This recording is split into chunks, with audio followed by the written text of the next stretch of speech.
Hello and welcome, dear students. Today in this video we will discuss short story for class 10th. The title of the short story is The Servant and it is written by S.T. Semyonov.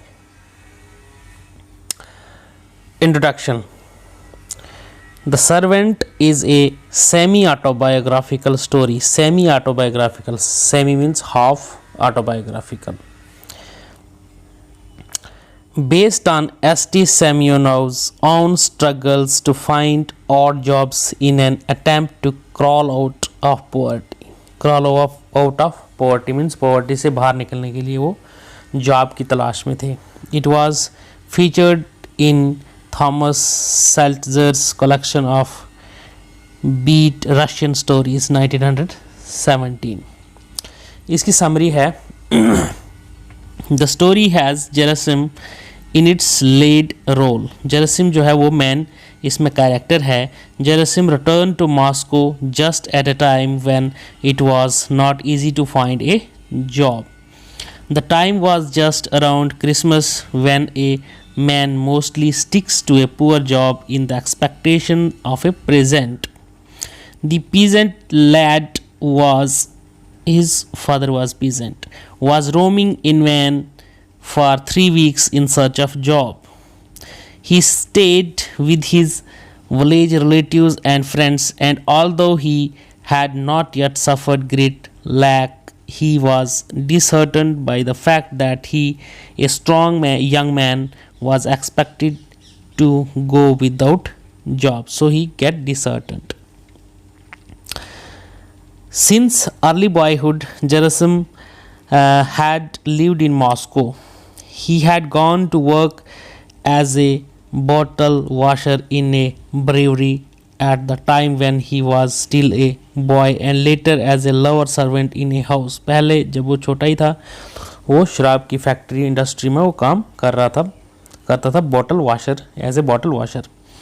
For the last 2 years he had been working in a merchant's house and would still have held that position if he had not been called back for military service to his village. However, he had not been selected in the village. Life seemed to him dull. He was not used to the country life. जो rural life थी उसको कोई भी मतलब use to नहीं था. ठीक है, चूँकि बचपन से ही वो सिटी में रहा था. So he decided that he would rather count the stones in Moscow than stay there. So उसने प्रेफर किया कि मॉस्को में ही रहेगा, चाहे वो बेकार ही रहे लेकिन मॉस्को में ही रहेगा. It was becoming more and more irksome every minute for him to trample the streets. Tramples means walk the streets in idleness. बेकारी में उसे काफ़ी मतलब बुरा लग रहा था वो. He left no stone unturned. कोई कसर बाकी नहीं रखी. ये idiom है, left no stone unturned in his efforts to achieve some kind of job. He tried all his friends and acquaintances. तमाम दोस्त और जानकार जो उसके थे उन सब से उसने मतलब बात की कि वो जॉब ढूंढने में उसकी मदद करें. Even kept people up on the street and asked if they knew about a job anywhere, but in vain. लेकिन ये सारा फजूल, उसे जॉब नहीं मिल रही थी. Finally, Gerasim could not bear a burden on his men anymore. अपने दोस्तों के ऊपर अब बोझ नहीं बनना चाहता था. Some of them were disturbed by his coming to them. कुछ उसके दोस्त जो डिस्टर्ब हो रहे थे, उनको प्रॉब्लम दिक्कत आ रही थी. And on his behalf, others suffered unpleasantness from their masters. One day Gerasim betook himself to a friend from his village who lived at the extreme outer edge of Moscow near Sokolnik. The man was coachman to a merchant by the name of Sharov. Sharov उसका friend था, वो एक coachman था. In whose service he had been for many years. He had ingratiated himself with his masters, उसके master के साथ काफ़ी उसकी अच्छी खासी बनती थी. So that Shero trusted him absolutely and gave every sign of holding him on in high favor. It was the man's glib tongue. काफ़ी चापलूस बंदा था और काफ़ी वो मतलब उसकी जो बातें थी वो क्या थी, बातों में आ जाता था उसका जो master. Chiefly that he gained him his master's confidence.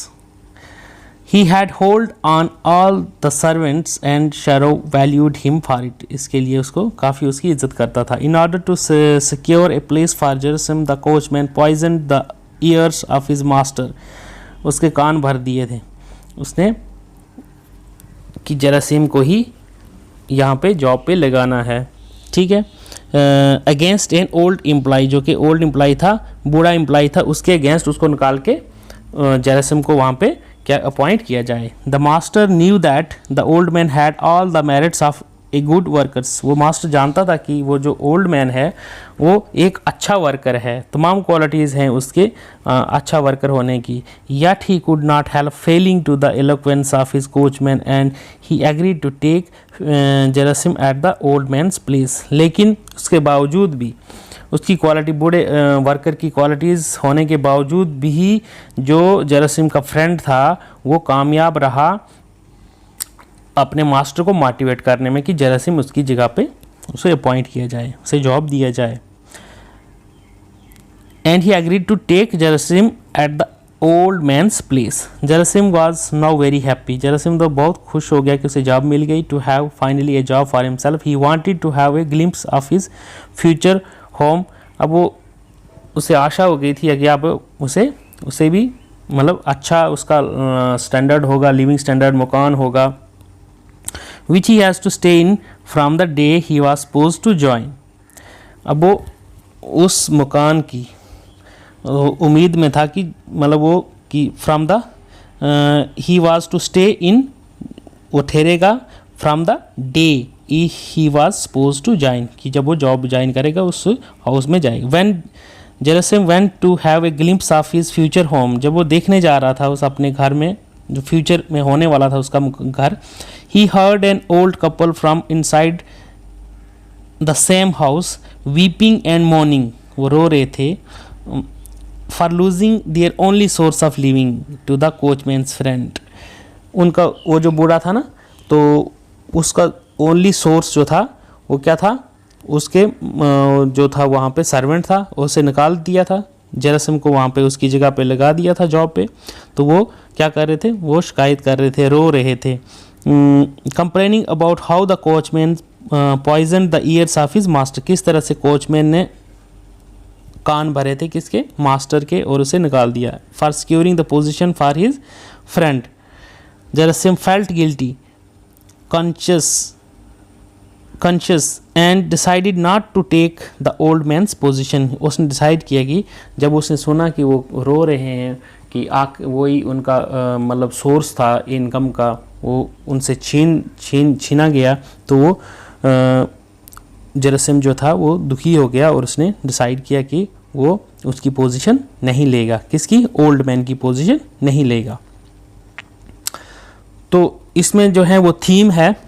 The story has several major themes. One of the major themes of the story is that selfishness hardens our soul and makes it difficult to differentiate between good and bad.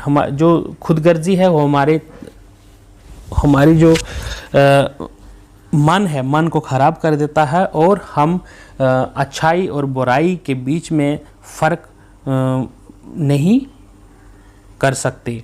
ठीक है. तो second theme है is that how unworthy a man feels of himself when he is without work. Gerasim had almost descended to snatching the bread of the old man when he could not find a job otherwise. One more theme is that human conscious must lead the man in his daily course of life. When Gerasim was awakened by his inner voice, he could realize how sinful it was to snatch somebody else's position to satisfy his own need. He made a sacrifice for the sake of old couple. तो expected questions है ये. Question number 1, how did the how does the story reflect the humility of Gerasim, किस तरह से ये story humility जेरसिम की reflect करती है। और दूसरा क्वेश्चन है what is the major theme of the story the servant. ठीक है, तो ये है थोड़ा ग्रामेटिकल वर्क है, rearrange the given words phrase